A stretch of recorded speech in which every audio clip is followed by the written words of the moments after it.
Muy buenas noches. Son las 19:01 de este sábado 28 de marzo de 2020.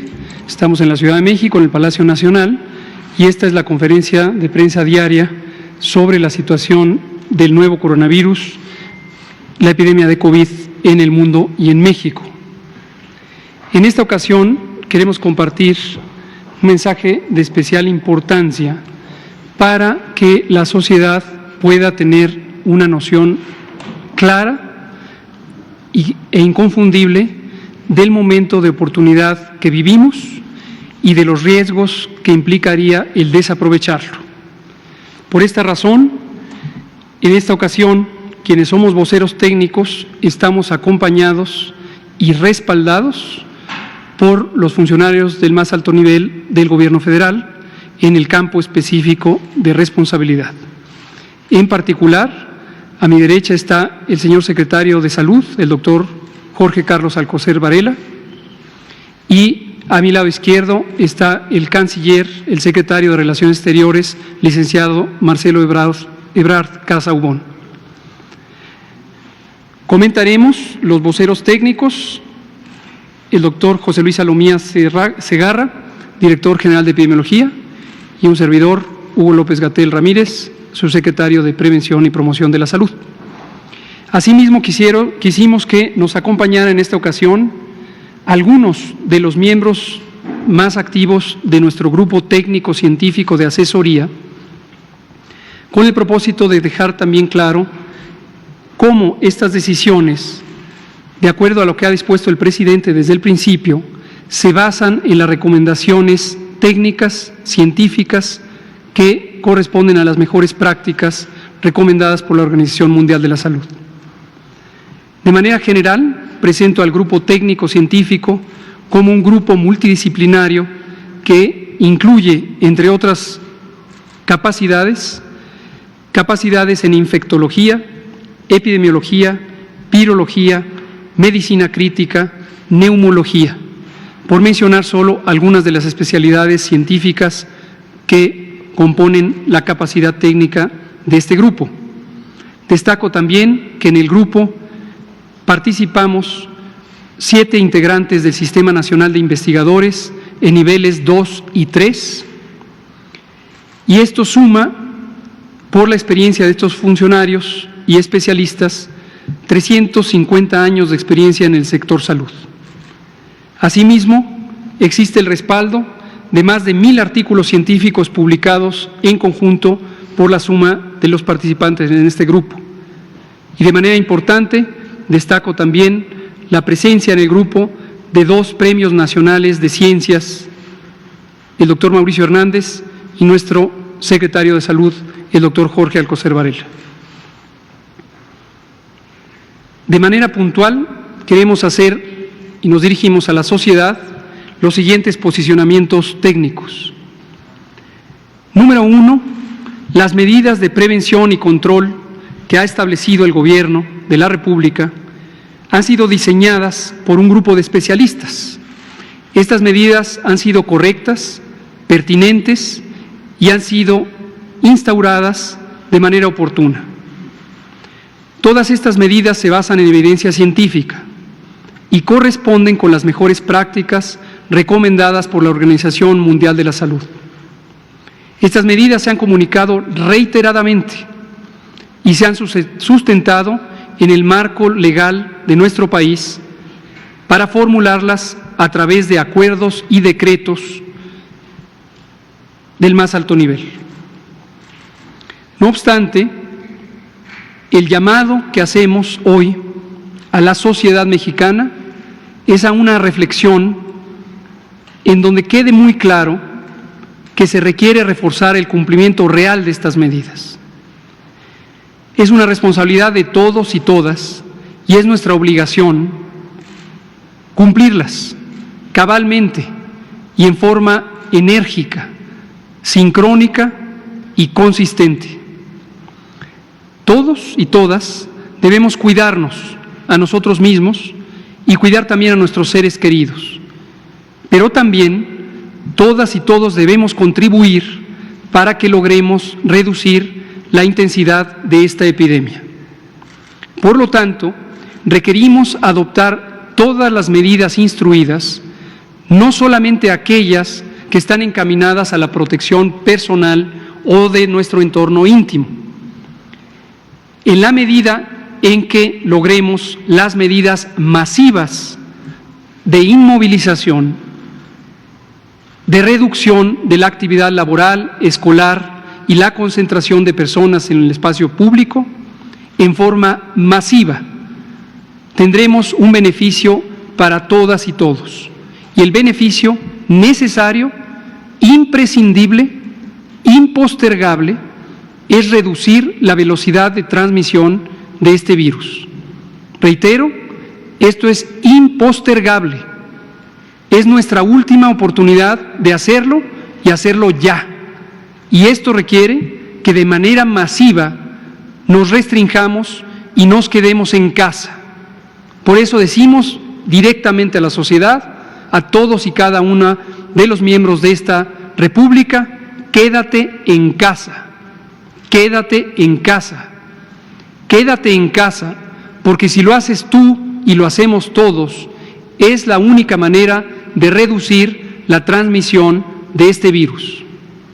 Quiero mostrarles la gráfica de los datos actuales del comportamiento epidémico de esta enfermedad COVID-19.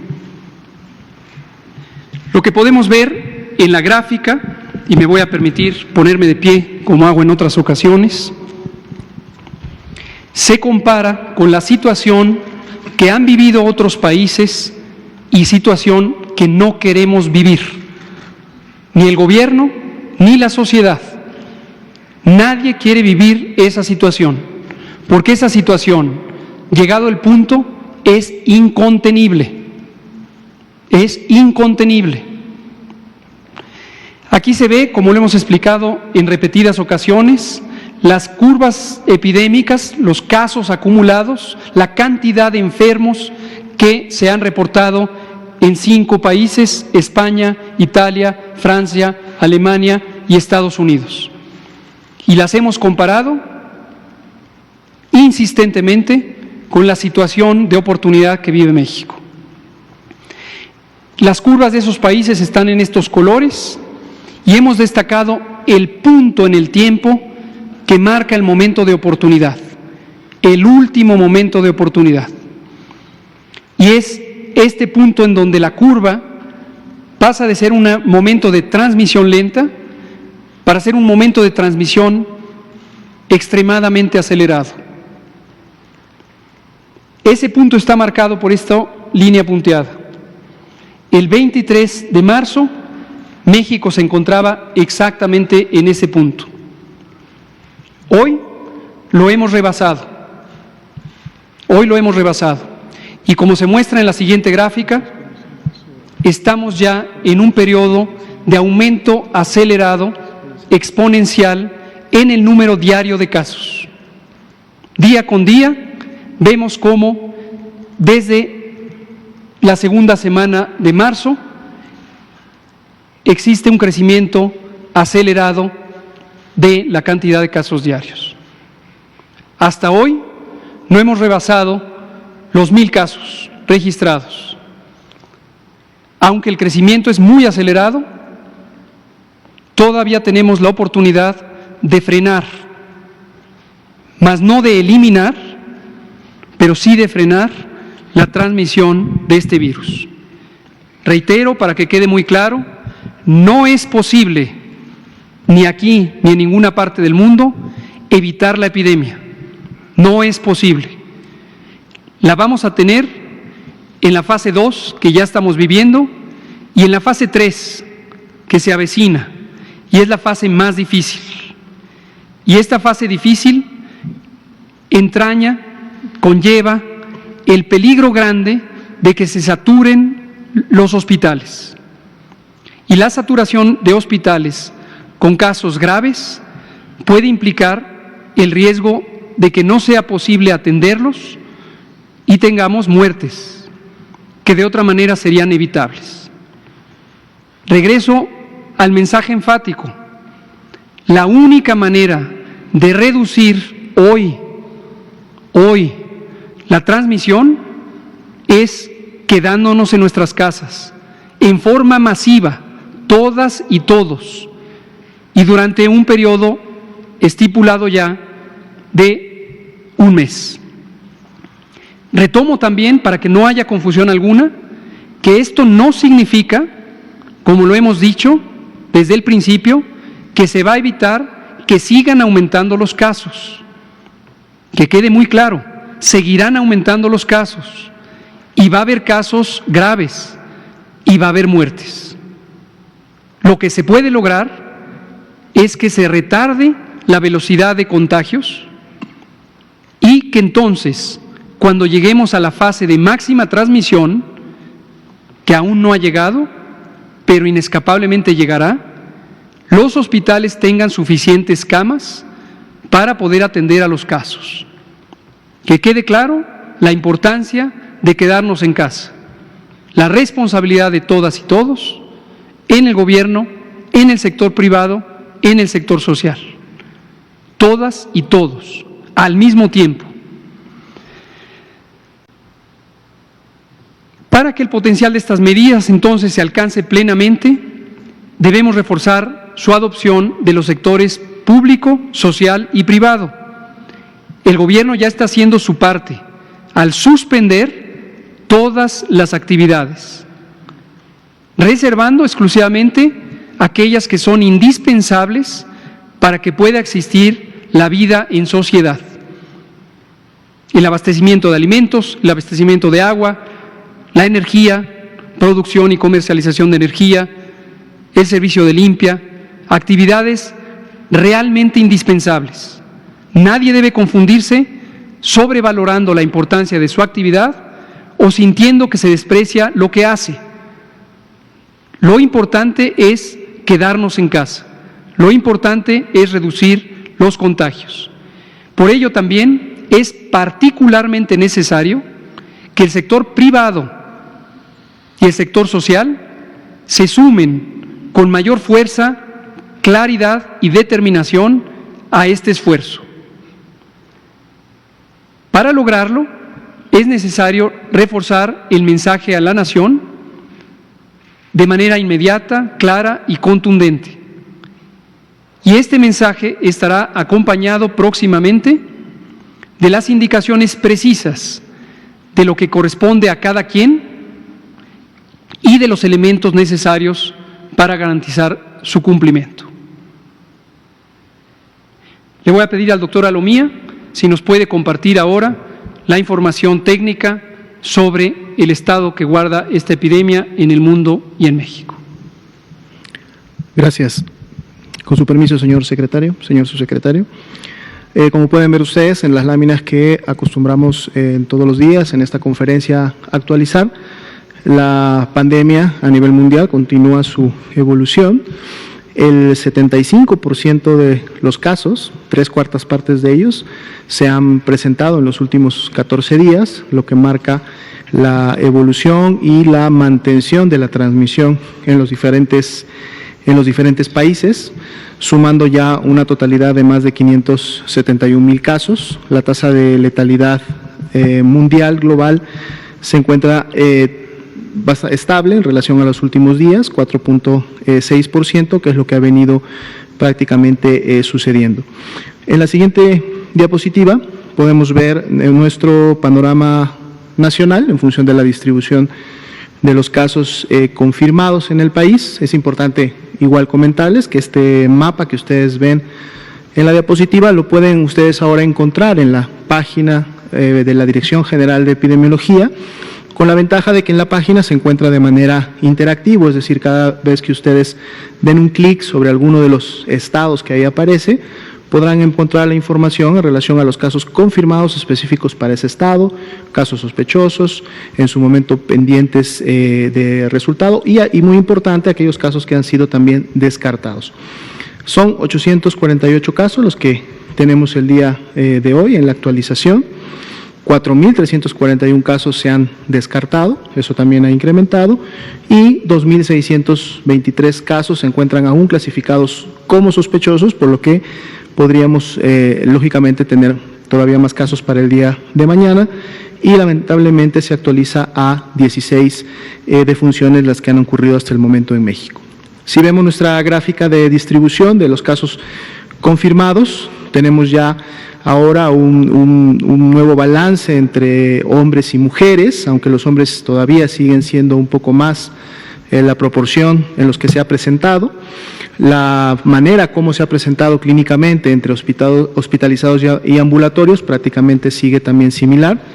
12% tuvieron que ingresar a una unidad de segundo nivel, y en la gráfica inferior izquierda podemos ver de ese 12%, que representan 85 personas que fueron ingresadas a un segundo nivel, felizmente el 67% de ellas están en condición estable o estuvieron en condición estable.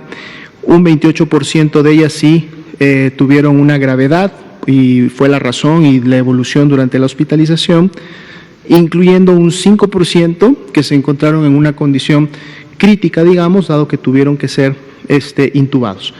Vemos que las proporciones de atención por institución se mantienen similar, se han mantenido prácticamente de esa manera durante la última semana, y pueden ver también la distribución en la gráfica de la derecha, la que está en barras, cuál ha sido el grupo de edad que ha estado siendo afectado. Vemos cómo el grupo de jóvenes en edad productiva, adultos jóvenes en edad productiva, son los que hasta el momento tienen, digamos, la mayor carga de enfermedad en relación a casos confirmados, repuntando en su momento en los mayores de 65 años, en donde también vemos cómo hay ese incremento.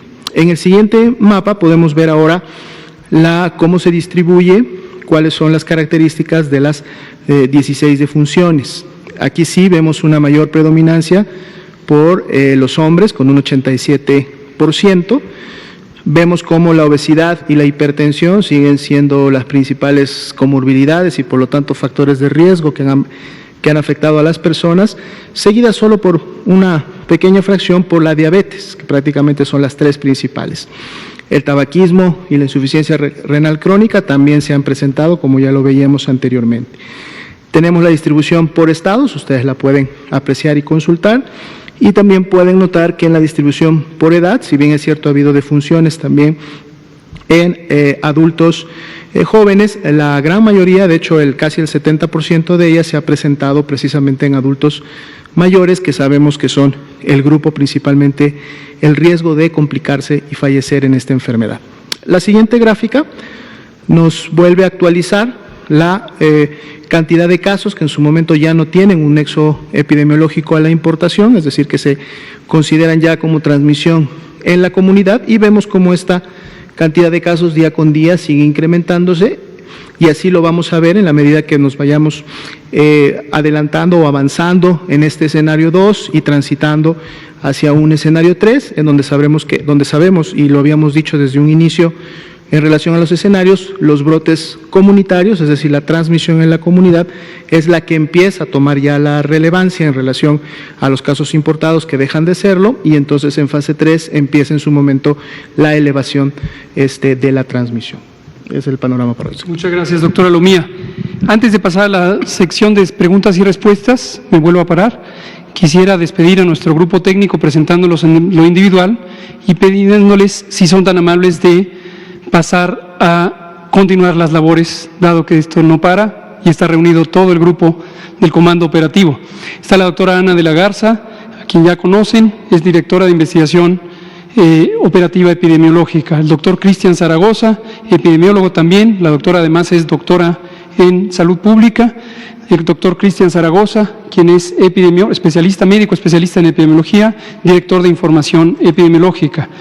El doctor Rui López Ridaura, director general del Centro Nacional de Programas Preventivos y Control de Enfermedades, quien es doctor en epidemiología, investigador nacional del Sistema Nacional de Investigadores nivel 2. Recuerden el teniente Víctor Gómez Bocanegra, quien es jefe de epidemiología de la Secretaría de Marina. La doctora Concepción Grajales Muñiz, quien es la coordinadora de vigilancia epidemiológica del Instituto Mexicano de Seguro Social, también médica especialista en epidemiología. El doctor Víctor Hugo Borja Burto, quien es investigador nacional nivel 3, es epidemiólogo, doctor en epidemiología y es el director de prestaciones médicas del Instituto Mexicano del Seguro Social.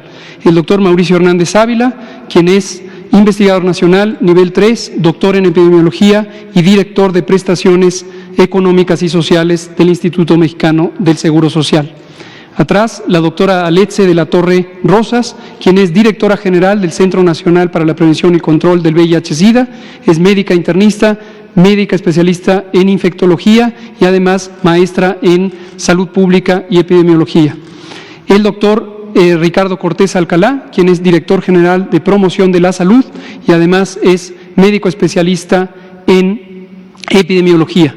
La doctora Celia Puche Aranda, quien es directora del Centro de Investigación sobre Enfermedades Infecciosas del Instituto Nacional de Salud Pública, es también investigadora nacional nivel 2 y expresidenta de la Asociación Mexicana de Infectología y Microbiología Clínica. Y la doctora Espitia, quien es médica especialista en neumología del Instituto de Seguridad y Servicios Sociales para los Trabajadores del Estado y además es doctora en Políticas Públicas de Salud. Este es parte de nuestro grupo técnico, trajimos a algunos de ellos que son muy representativos de los liderazgos del grupo científico y técnico.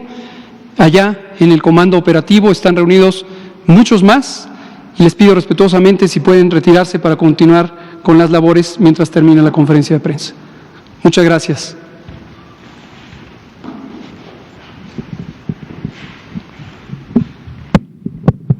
Ahora sí, abrimos a preguntas y respuestas. Tratemos de ser concretos y ordenados, por favor.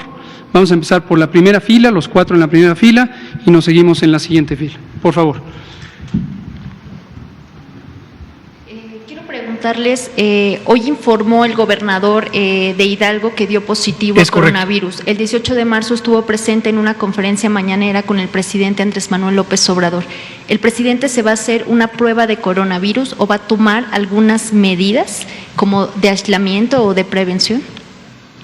No aplica porque el periodo relevante de contagiosidad empieza en el caso de la persona afectada en el momento en que empieza a desarrollar síntomas. La probabilidad de que una persona en el periodo previo a los síntomas, es decir, el periodo de incubación, sea contagioso es muy bajo y además hacer la prueba en una persona cualquiera, sea el presidente o sea cualquier otro ser humano, tiene un rendimiento muy bajo en la medida en que la persona sea asintomática. Desde luego, si fuera el caso que el licenciado López Obrador tuviera síntomas, sería atendido como corresponde a cualquier otro ser humano.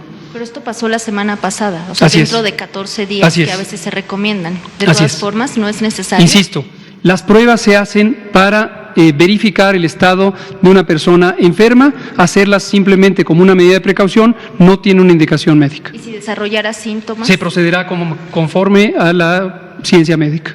Gracias. Por favor, el compañero de aquí.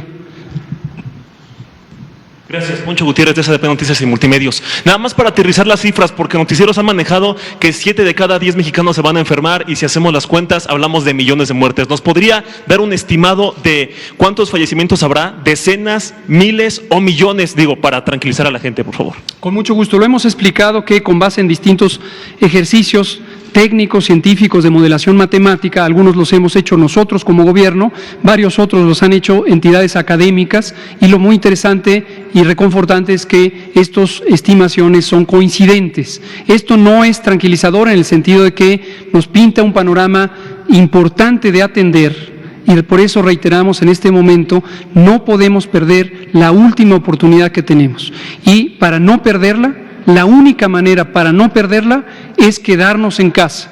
Todo mundo se tiene que quedar en casa a menos que cumpla una actividad crítica para el sustento de la vida pública. No, por importante que le parezca su actividad, solamente aquellas que son críticas para la vida pública, para el sustento del país.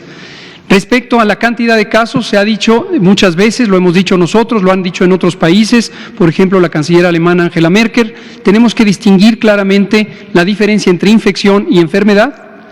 Infección lo más probable es que la enorme mayoría de los países de todo el mundo terminen infectados. Pero eso no quiere decir enfermedad. Eso debe quedar muy claro. Infección no quiere decir enfermedad. Entonces, la proporción de personas en todos los países que finalmente puede llegar a estar infectada es cercana al 70 u 80%. Pero en cifras aterrizadas. Esto quiere decir que la mayoría de las mexicanas y los mexicanos vamos en algún momento a lo largo de esta epidemia, y esta epidemia puede ser larga, como lo hemos dicho, larga, podemos llegar a estar infectados. Las cifras concretas sobre las personas que van a tener enfermedad, las personas que van a necesitar atención, las personas que al necesitar atención van a tener enfermedad leve, moderada o grave, y desafortunadamente las cantidad de personas que pueden morir depende mucho de las intervenciones que hagamos. Por lo tanto, es estéril estar hablando de cada uno de los distintos escenarios, que solo causaríamos confusión. Lo que se sabe es que la mayoría de las personas van a estar infectadas y que de los que estén infectados, 8 de cada 10 van a tener una enfermedad leve, más o menos 1 a 2 de cada 10 van a tener una enfermedad suficientemente importante para ser hospitalizados, y menos del 5 al 6% van a necesitar atención en medicina crítica. Por favor. Doctor, gracias. Subsecretario, 2 preguntas concretas. Ha habido publicaciones respecto a las modificaciones de las cifras de fallecimientos por neumonía en México. Se ha dicho que habrían aumentado el número de casos en años anteriores para que la gente que desafortunadamente muere por COVID se cuente como neumonía y de esta forma pues se altere el promedio comparativo. ¿Es así o no es así? Necesitamos, digamos, claridad en estos momentos. Sobre todo ante el anuncio que nos hace. ¿Cuáles serían entonces, si no es así, estas cifras de 2018, 2019 y 2020 para tener muy claro cuántos mueren por neumonía y cuántos por COVID? Y lo segundo sería si se tiene la certeza de que las muertes que le han reportado o que les han reportado por neumonía no son realmente por COVID, y en qué se basaría esa certeza científicamente hablando, si nos puede hacer favor de responder. Con mucho gusto. Gracias por la pregunta, gracias, porque es muy importante para disipar campañas de desinformación deliberadas que han existido, específicamente la que ocurrió en las últimas 24 horas, en donde se empezó a inflar sin ninguna base de evidencia, la falsa idea, aquí le estoy respondiendo, la falsa idea de que el gobierno intenta modificar las cifras de neumonía o de cualquier otro padecimiento para ocultar la importancia de COVID. La falsa idea. Estas gráficas, me paro nuevamente, se llaman canal endémico. El canal endémico es una gráfica que utilizamos en epidemiología desde hace muchísimos años, es parte sustancial del Sistema Nacional de Vigilancia Epidemiológica, que representa lo que ha ocurrido en los últimos 7 años y lo que está ocurriendo en el año presente, y se va actualizando semana tras semana con la notificación de casos que proviene de más de 26,000 unidades de atención de salud de primero, segundo o tercer nivel, que representa la totalidad del Sistema Nacional de Salud y que están obligadas, de acuerdo a la Ley General de Salud, a notificar distintos padecimientos. En este caso, neumonías y bronconeumonías. Lo que se ve en la gráfica, para que todos lo tengamos claro, en la progresión de las semanas de todo un año, desde la semana 1 hasta la semana 52, el número de casos registrados de neumonías y bronconeumonías. Y esta es la gráfica nacional, y trajimos la de 3 estados, tenemos por supuesto la de 32 estados, también tenemos la de todos los municipios y las jurisdicciones. Esta es la nacional, y voy a mostrar la de 3 estados que fueron involucrados en esta campaña de desinformación que no tiene base de evidencia. Lo que se ve finalmente en los colores es cómo se ha comportado la notificación de neumonías y bronconeumonías en los últimos 7 años. Esto es el percentil 25, es decir, una cuarta parte de los 7 años existentes ha tenido esta cantidad de neumonías, bronconeumonías. Lo que está en la parte amarilla es lo que hay entre el 25% y el 50% de los números registrados en los últimos 7 años. Finalmente, lo que está en la parte alta de la zona amarilla y la parte alta de la zona roja es lo que representa entre el 50% y el 75% de lo ocurrido en los últimos 7 años. Y por último, la línea azul representa 2020. Son los registros en tiempo real, semana por semana, que generan 26,000 unidades de salud. Este registro, tal como se registra, se representa aquí. Y lo que se puede ver es la cantidad de neumonías y bronconeumonías a nivel nacional comparadas con lo ocurrido en los 7 años anteriores. Y podemos ver que se encuentra dentro de lo esperado, de hecho, por debajo de la cantidad esperada en 25% de los números, desde el inicio del año y hasta el momento actual. En las siguientes 3 es el mismo tipo de gráfica, pero representa 3 estados de la República, Jalisco, y podemos ver que al inicio del año hubo un incremento, estamos hablando de la semana 4, esto es al final de enero, y hay un pequeño incremento en el número de casos de neumonía que posteriormente tiene este comportamiento.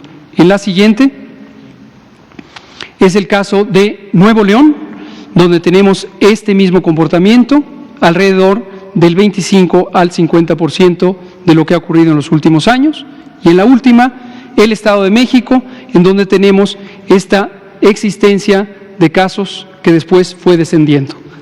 Cierro diciendo, lo que ocurrió al inicio del año todavía representa el comportamiento de la temporada de influenza. La influenza ocurre todos los años entre octubre y marzo.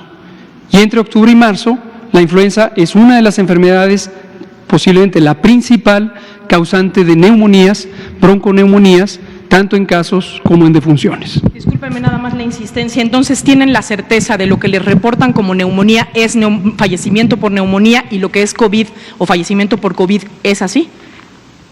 COVID es una enfermedad que tiene 3 presentaciones. Leve, que no tiene neumonía; moderada, que pudiera tener neumonía o ser una inflamación del árbol bronquial; y grave, donde clásicamente hay daño pulmonar agudo y neumonía.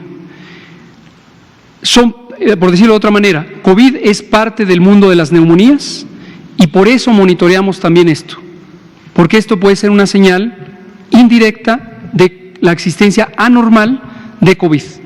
A lo largo del año y a lo largo de las semanas vamos a estar compartiendo estas curvas, ya que hoy se las presentamos, porque son uno de los 7 componentes de la vigilancia integrada de la epidemia de COVID. Entonces, la respuesta es clara, sí, efectivamente, las señales del Sistema Nacional de Vigilancia Epidemiológica consistentemente muestran que la idea de que hay un exceso de neumonías atípicas es falsa y de que no corresponde con el comportamiento de COVID. Y nada más, discúlpenme el atrevimiento y el aprovechar, pero para que me quede claro y poder transmitirlo así, es que la neumonía a lo mejor podría ser una complicación de alguien que padece COVID. Así lo he dicho, la neumonía es una de las manifestaciones clínicas que ocurrirá en el 5% aproximadamente, o en promedio, 5% de las personas que tengan COVID. ¿Y la tabla de fallecimientos aparecería como muerte por neumonía o muerte por COVID? Aparecería como muerte por COVID, por supuesto. Gracias, muy amable. De este lado, doctor Gatell, canciller, buenas noches también a la mesa. Carlos Guzmán de Aba Noticias, 3 preguntas muy rápidas. La primera, si nos puede decir si este llamado que hace a quedarse en casa por un mes va a implicar el mover la fecha de regreso posible de los niños a la escuela que estaba planteada para el 20 de abril. La segunda, que nos hable un poquito de la cuestión, números de cómo va el reclutamiento de médicos, especialistas, enfermeras, y si en dado caso de que no se cumpla el número de especialistas, se puede abrir a enfermeras generales, a otro tipo de especialistas para poder cubrir y capacitarlas antes de que comience todo esto. Y para el canciller Marcelo Ebrard, si nos puede hablar un poquito de cómo va la cuestión de repatriados, especialmente del caso de una peruana que está, bueno, una mexicana que está en Perú, y también de los argentinos. Gracias. Muchas gracias. Sus preguntas también son muy valiosas. Sobre el reclutamiento de personal médico, continúa, forma parte de la convocatoria inicial que ya estaba abierta para reclutar personal médico para el bienestar. En este caso la hemos enfocado mayormente a las especialidades médicas relevantes para la atención de COVID. Hasta el momento tenemos un progreso importante donde ha habido cerca de 2.500 presentaciones, es decir, personas especialistas en los campos relevantes que se han sumado a la convocatoria. No todos pueden ser incorporados debido a que los perfiles profesionales pudieran no ser los adecuados, y estaremos anunciando conforme ya se vayan concretando este reclutamiento. Muchas gracias también por eso. En fecha muy próxima,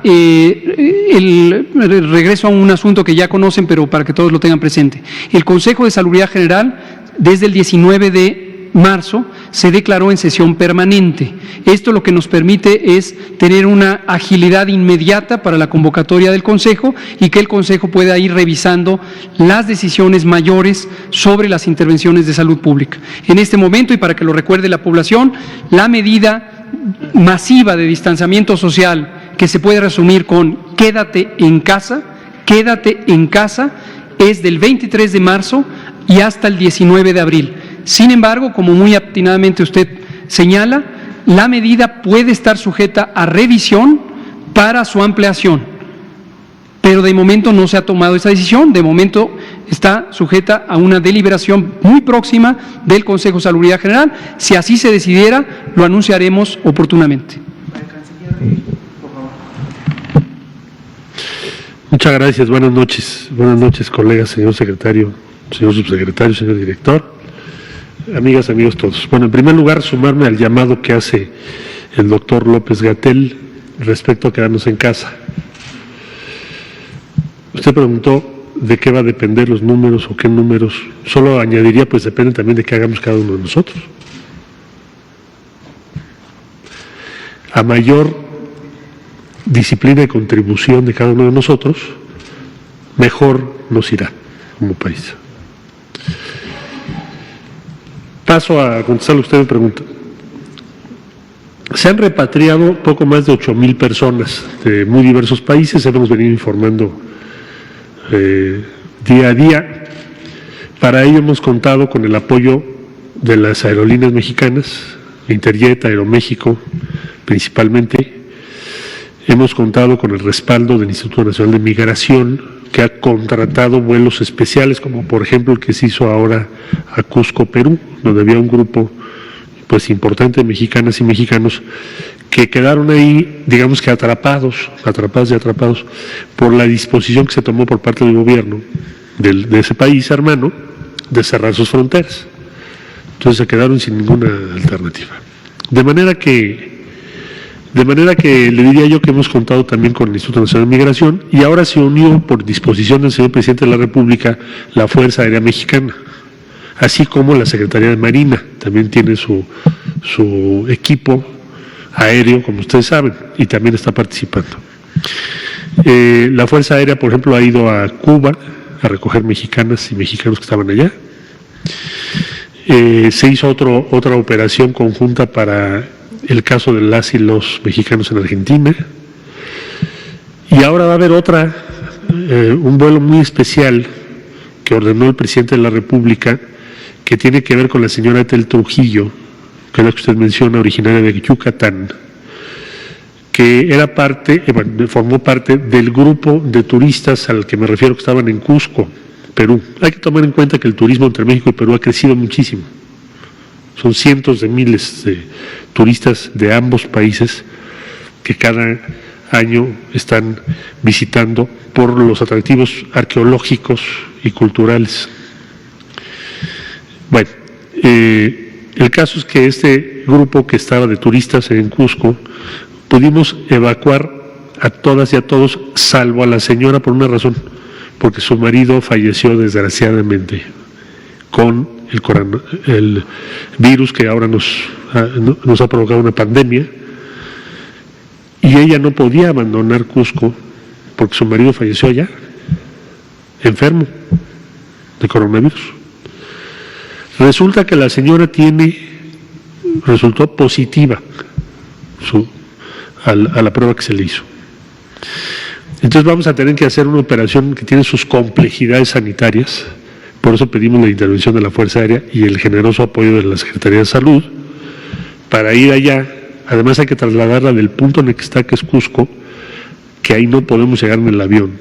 Tenemos que ir a otro punto que probablemente va a ser Arequipa, para recogerla, acompañarla y tenerla en México, que fue la instrucción que nos dio el presidente, a más tardar el día lunes o el martes en la mañana, por razón de la enfermedad que tiene. No está grave, pero está sola, su marido falleció, ha sido una tragedia impresionante en términos humanos.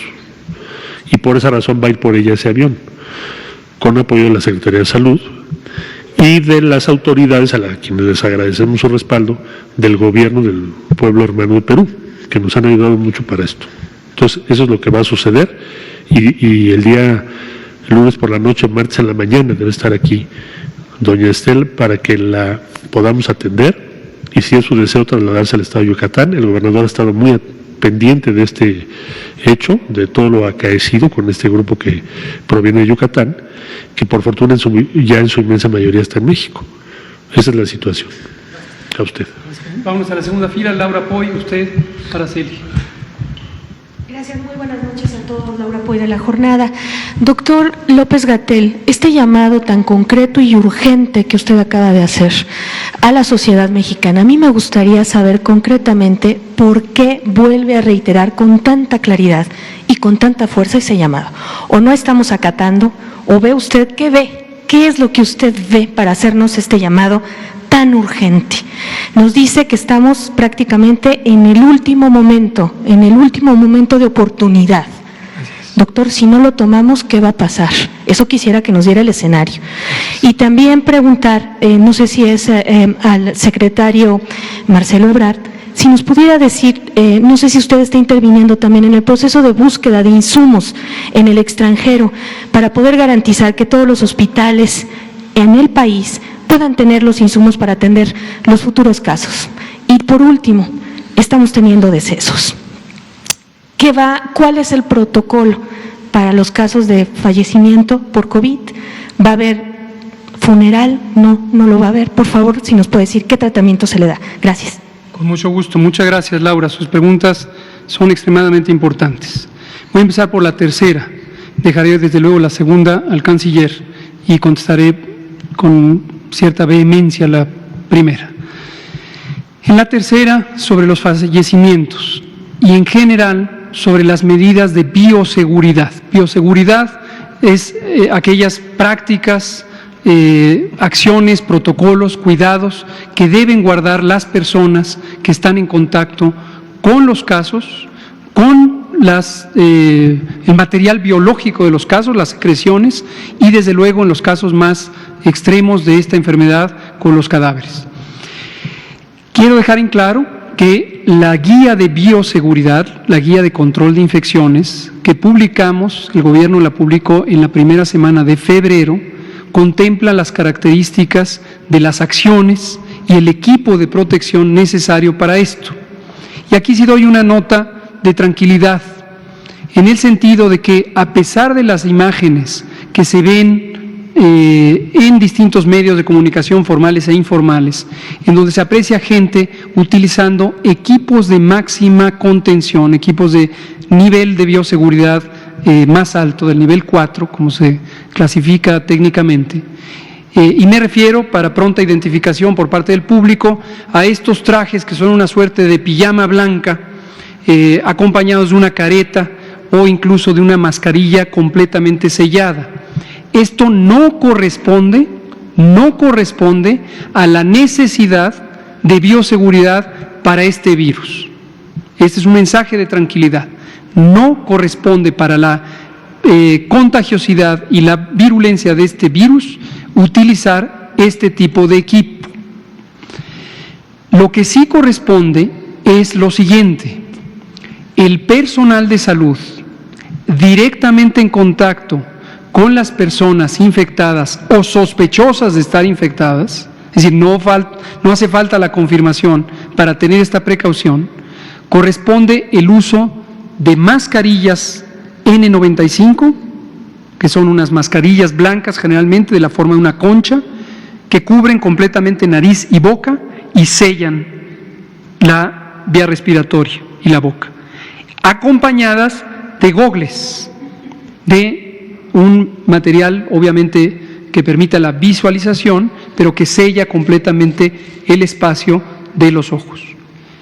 Esos dos elementos y el uso de guantes quirúrgicos convencionales, no tienen que ser guantes de otro tipo, es suficiente para garantizar la bioseguridad de la persona involucrada en los procedimientos más riesgosos de contacto con los pacientes.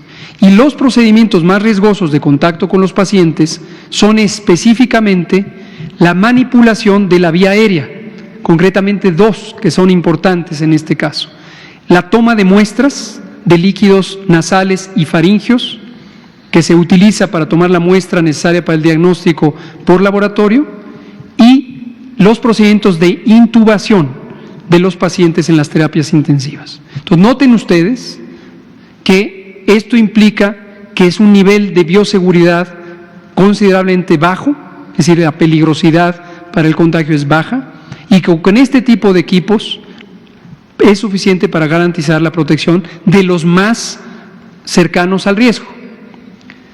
Todas y todos los demás, en el campo de atención médica, no necesitan utilizar estos equipos, y mucho menos en la vía pública o la vía cotidiana. Vuelvo a decir, no se necesita ponerse un cubrebocas para circular por la vía pública, no solo porque es un desperdicio, sino porque no protege a la persona que quiere cuidarse de la infección. Puede ser útil como un complemento para reducir la posibilidad de que la persona enferma le transmita a los demás. Entonces, la persona enferma, en primer lugar, se debe quedar en casa. No necesita la prueba, no necesita el diagnóstico, se debe quedar en casa. Y en casa puede usar un cubrebocas para disminuir el riesgo de contagiar a sus familiares. Entonces, en la disposición y manejo de cadáveres se siguen los principios y las reglas estipuladas en el reglamento de la Ley General de Salud en materia de disposición de cadáveres, tejidos y componentes humanos, más lo que está estipulado en la Guía de Control de Infecciones. En resumen, no se necesitan procedimientos especiales, no se necesita incineración, se puede proceder con funerales convencionales, ¿sí?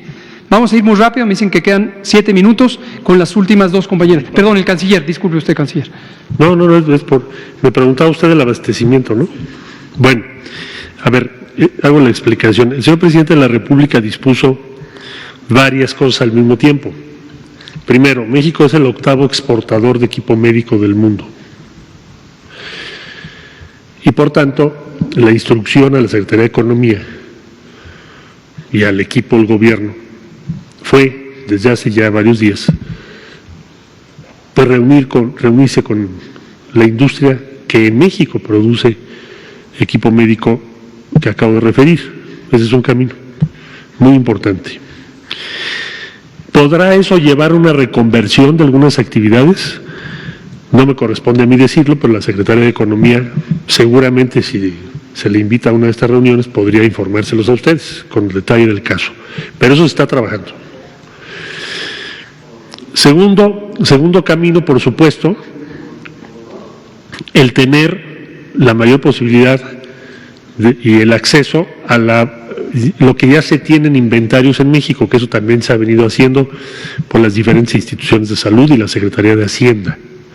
Tercer camino, el que corresponde a la Cancillería, que es cuál: buscar en un mundo donde hay una sobredemanda y una cada vez más estrecha oferta, buscar aquellos insumos que son estratégicos o que son decisivos, como pueden ser, por ejemplo, los medicamentos o los compuestos de aquellos posibles medicamentos sujetos a prueba hoy en día por la Organización Mundial de la Salud, y que México debe participar en ellos desde ahora, porque esa es la instrucción que nos dio el presidente y lo está coordinando las autoridades de salud.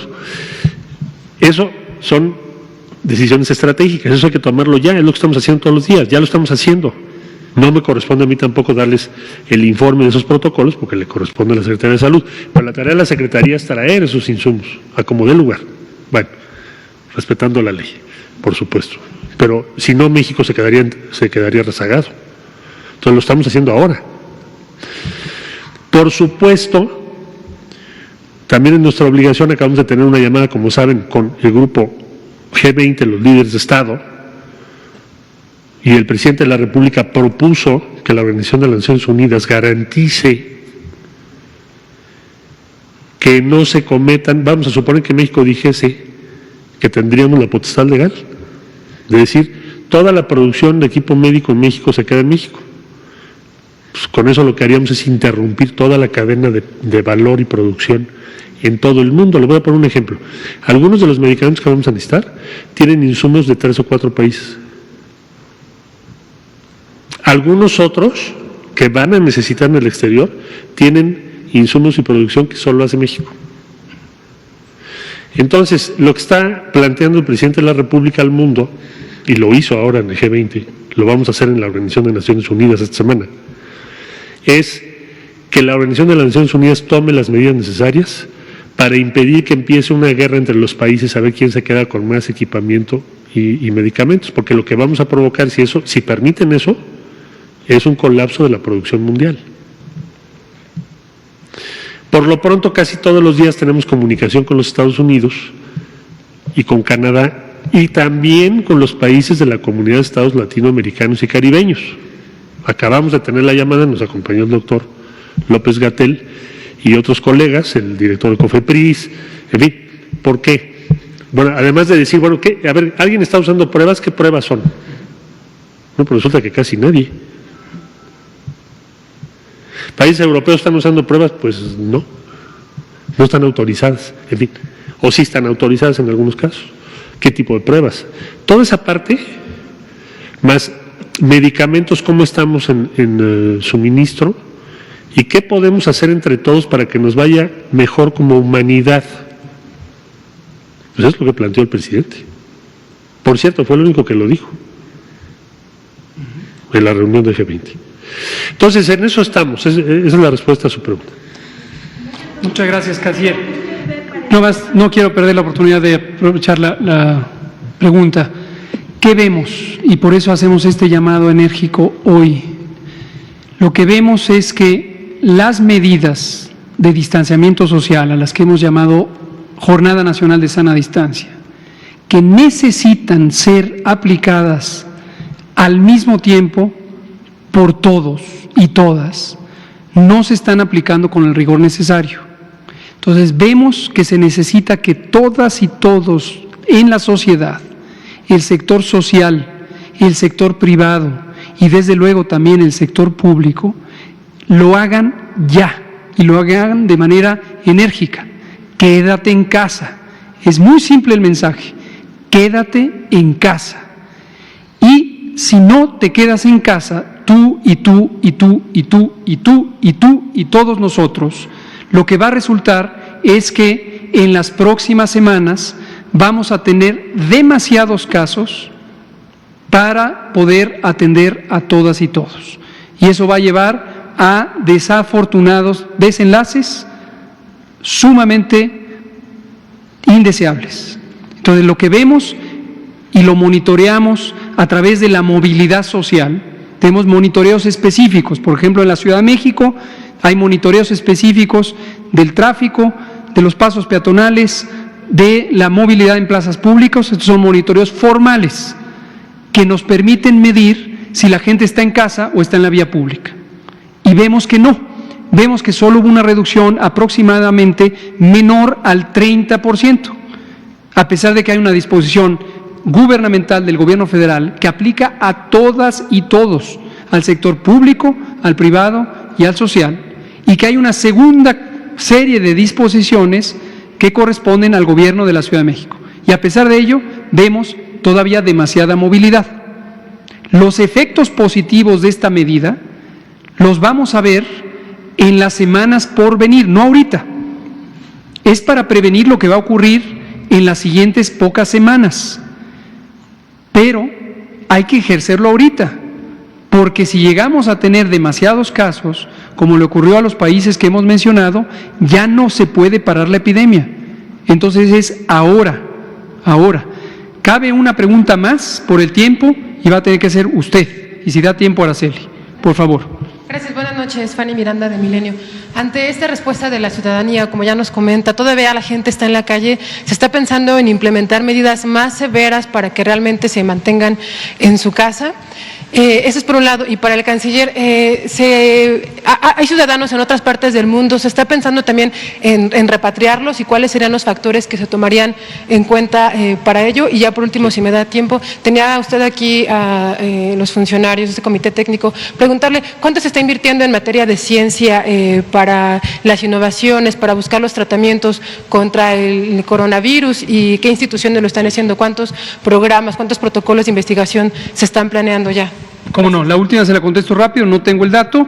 El Consejo Nacional de Ciencia y Tecnología está participando en la promoción de la colaboración científica a nivel nacional e internacional para que nos sumemos a los distintos protocolos de innovación científica y tecnológica. Pero con gusto lo preparamos el dato y se lo traemos. Sobre la primera pregunta, y la otra desde luego es para el canciller, lo que estamos identificando es que tenemos grandes oportunidades para tener un pueblo responsable, un pueblo activo, y celebramos y respetamos y agradecemos a todas y aquellas personas y organizaciones o instancias gubernamentales, incluidos los gobiernos estatales, que han tomado acciones responsables, acciones decididas. Entonces, el sentimiento público es que se necesita hacer algo, pero decimos con claridad, ese algo lo tenemos que hacer todos, todas. No nos esperemos a que nos venga del gobierno.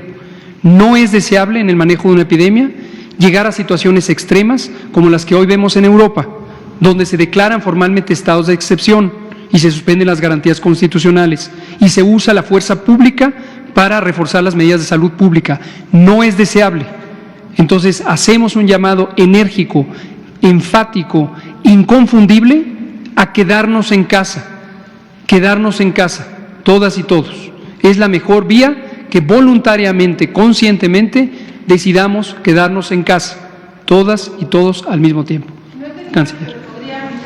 Todas las posibilidades están y el marco legal de México lo contempla, pero quisiéramos no llegar a ese punto, porque además si llegamos a ese punto es porque es demasiado tarde. Entonces tenemos que actuar ya. Canciller, por favor. ¿Cuál es el criterio que hemos seguido hasta ahora? Bueno, primero se utilizaron líneas aéreas, intercambios, porque se quedaron extranjeros en nuestro país que necesitaban regresar a un país y entonces los mexicanos en aquel país se hicieron convenios. Conforme se han ido cerrando los vuelos, para darnos una idea, hay una reducción agregada de vuelos en el mundo de más del 70% en este momento. Es decir, hay países donde ya no puedes llegar. Una cosa es reducción de vuelos y otra cosa es cierre de fronteras. Hay países que no puedes volar. Perú, no puedes. Y como Perú, otros países. Entonces, el criterio es primero, ya se cerraron las posibilidades de las líneas aéreas, ya no podemos llegar vía charters, entonces ya lo único que nos queda es llegar por vía Fuerza Aérea Mexicana o Secretaría de Marina. ¿Cuántos mexicanas y mexicanos hay? Y desde luego, si podemos técnicamente tener la autorización para aterrizar, porque hay países que nos han dicho que no, por las razones, no lo haría porque lo pueden tomar, pero le diría a usted que hay varios países del mundo ya no podemos aterrizar, porque es una disposición de cierre total. Entonces, la gran mayoría, de estos más de 8,000 mexicanas y mexicanos, se ha logrado. Esa es otra de las razones por las cuales México no suspendió vuelos de manera unilateral, porque se hubieran quedado los mexicanos varados en Europa y en otros países, probablemente varias decenas, si no es que cientos de miles. Entonces, la política de lo que acabo de describir, más lo que México ha hecho, ha permitido que regresen a nuestro país la inmensa mayoría. En eso vamos. Señor secretario de Salud, señor canciller, agradecemos mucho su apoyo, su orientación, su respaldo a los técnicos que estamos operando esto. Muchas gracias. Aquí terminamos.